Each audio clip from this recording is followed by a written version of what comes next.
Pa, and when will be the long table be set? Well, Alfredo's not very specific, but I understand if Esperanza wants it to be next month. Why is he not a bit more decided? I wonder. He is over 30, is he not?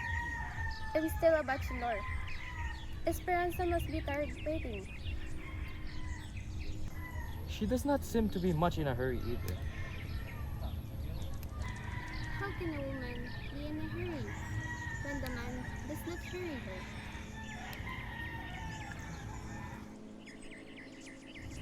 Papa, do you remember how much in love he was? In love? With whom? With Esperanza, of course. He has not had another love affair that I know of. What I mean is that at the beginning, he was enthusiastic. Flowers, serenades, notes, and things like that.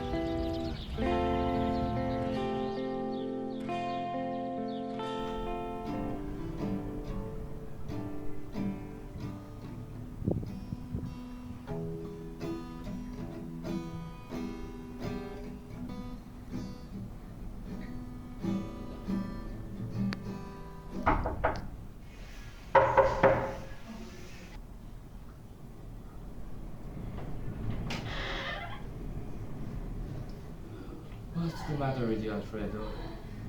Why won't you come with me to judge the Valle's residents? A little bit of relaxation every now and then is beneficial. Besides, a judge's goodwill, you know. Pa, do I really need to be there? Not necessarily, but it could help you ease off the pressure for a while. Alright, I think so.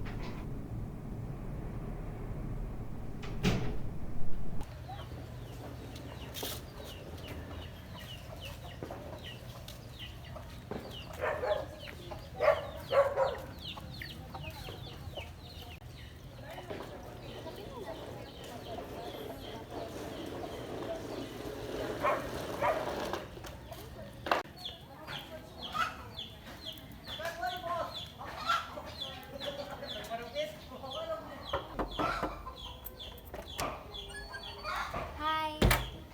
Good afternoon. Are you Don Julian? Yes, and this is my son, Alfredo Salazar. Oh, yeah. Please come in.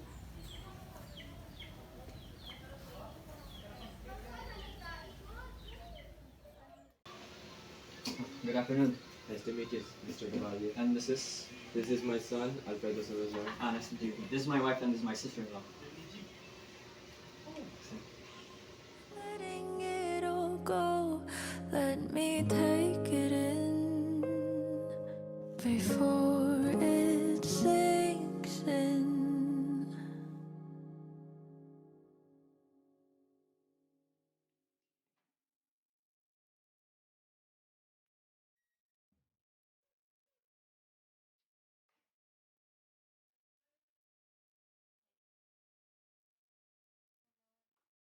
She's not Judge Del Valle's wife.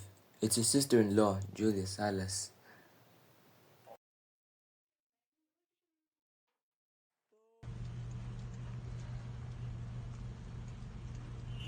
Excuse me. I'm sorry I called you Miss Del Valle earlier. That is nothing. Each time I was about to correct you, but I remembered a similar experience I had once before. A man named Manalang. I keep calling him Manalo. After the 10th time or so, the young man rose from his seat and said suddenly, "Pardon me, but my name is Manalang." Manalang, you know. I will never forgive him.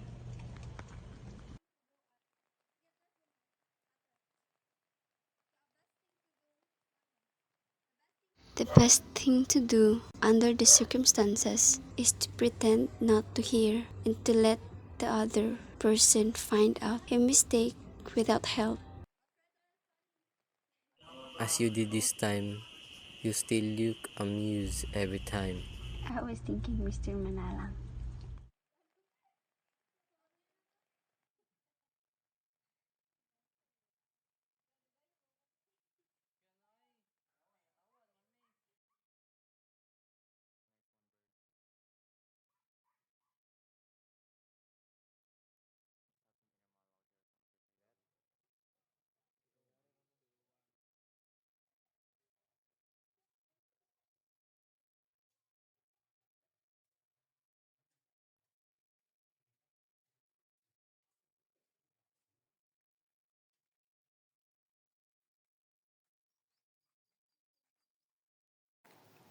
On every Sunday morning after Mass, Alfredo and Don Julian would go to the judge's house near the chapel. The two men would fancy a game of chess, and Alfredo and Julia Salas would go out and talk on the rooftops about their life. Alfredo finds himself drawn to Julia the more they talked, like he forgot he had a fiancée before. Esperanza had been waiting to know if he went straight home after the morning Mass, and Alfredo realized that these past Sundays he hadn't been waiting for her to come out of the chapel as he was eager to go neighboring. Before Holy Week settles in, Don Julian had invited the judge and his family to spend an afternoon at his beach.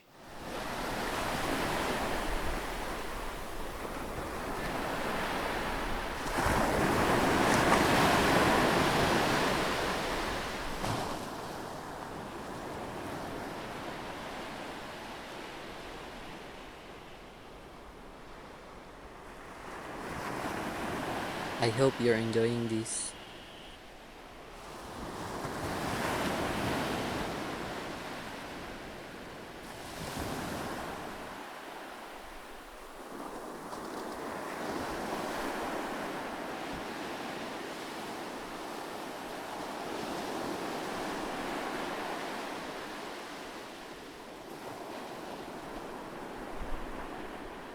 The last? Why?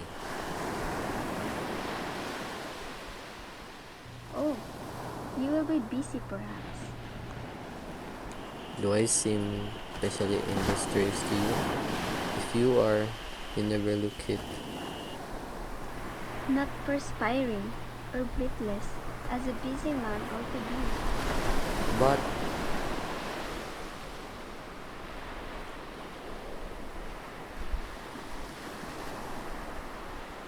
I wish that were true.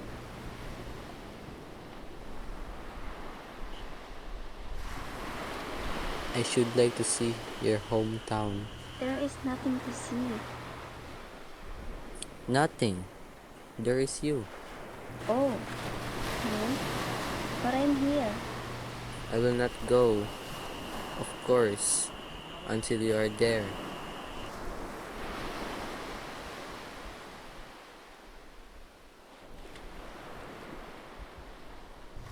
You live on pathways, a little street with the trees. Could I find that? If you don't ask for Miss Del Valle, I'll inquire about the house of prettiest girl in town. there is where you lose your way.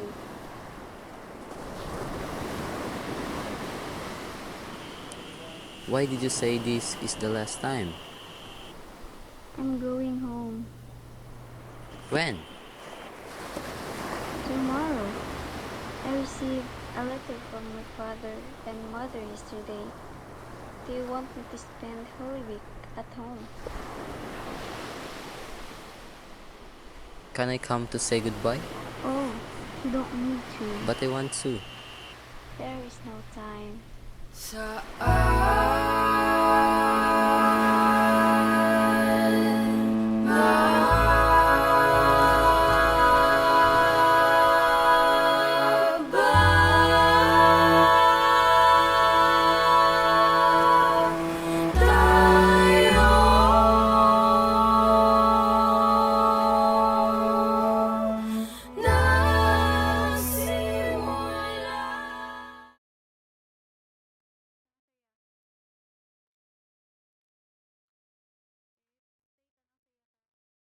Good evening, Julia.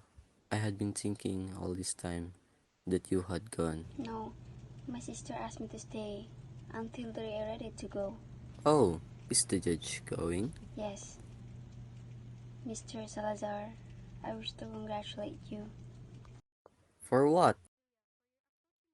for your approaching wedding. I have offered congratulate you long before, but you know, mere visitors are slow about getting the news. Are weddings interesting to you? When they are a friends, yes. Would you come if I ask you? When is it going to be? May. May is a month of happiness, they say. Not. No reason. I'm just asking. Then you will? If you will ask me, Then I ask you. then I'll be there.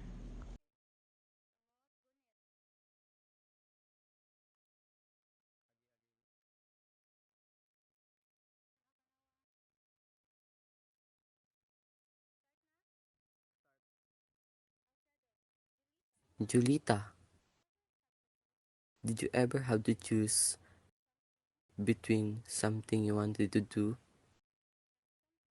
and something you had to do?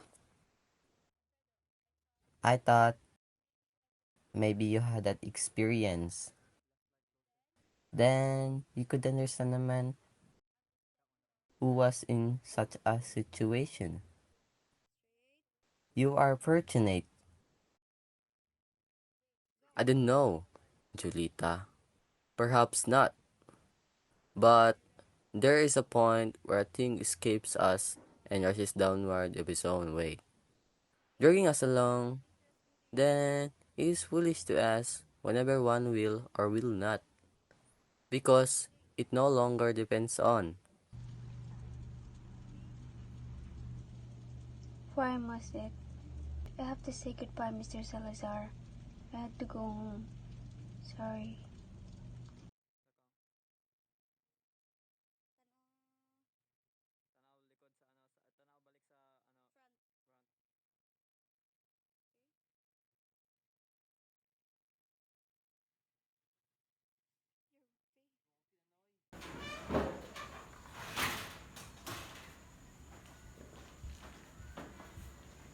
Hey, you know Calixta, our new carrier? She's been living with a man she's not married to. It's disappointing. Well, what of it? She's not married to him. Besides, she should have thought of us. Nana practically brought her up. We never thought she would turn bad. You are very positive about her badness. But do you approve? Of what? What she did? No. All I can say is that it is not necessarily wicked. We shouldn't be. Talk like an immoral man. I didn't know that your ideas were like that. My ideas? The only test that I wish to apply is a test of fairness. Am I injuring anybody? No. Then I am justified my conscience. She has injured us. She was ungrateful. The trouble with you, Esperanza, is that you are... Why do you get angry? I do not understand you at all. I think I know why you have been so indifferent to me lately. I am not blind, Alfredo, or deaf. I can see and hear what perhaps some are trying to give from me. Why could you speak out frankly before it's too late? You do not think of me and of what people will say. Yes, one tries to be fair according to his lights, but it is hard. One will you like to be fair, oneself first. But that is too easy. One does not dare. Whatever my shortcomings, and no doubt there are many in your eyes, I have never gone away of my place to find a man. Esperanza, if you suppose If you're a man you want to take back, if you're tired of, why don't you tell me you're tired of me?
Do you take Alfredo to be your husband? Do you promise to be faithful to him in good times and bad, in sickness and health, to love him and honor him all days of your life?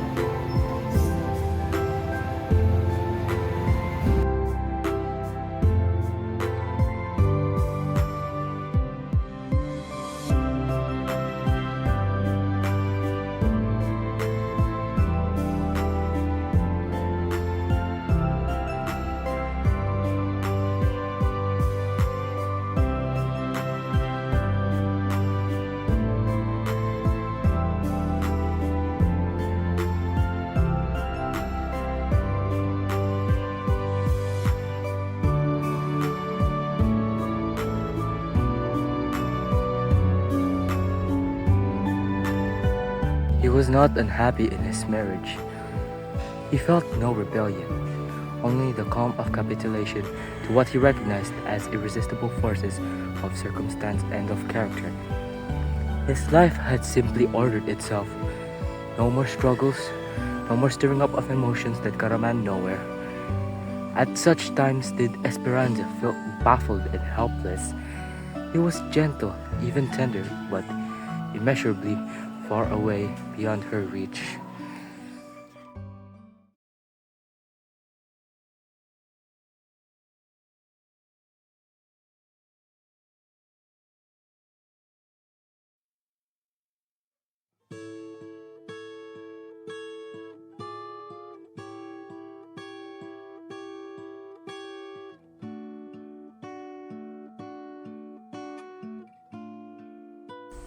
There she was, after years of not seeing her. He watched her carefully, searching her face for what had faded. What had she lost? Or was the loss his? There was no moment of clarity, no sudden wave of feeling, only a quiet sense of distance, as if something that once connected them had gently untangled. As he walked away, a deep, quiet sadness took a hold of him, a longing not for her, but for a time long gone, a yearning for some far-off place where nothing changes, where faded gardens bloom again, and where live on in unchanging freshness the dear, dead loves of vanished youth.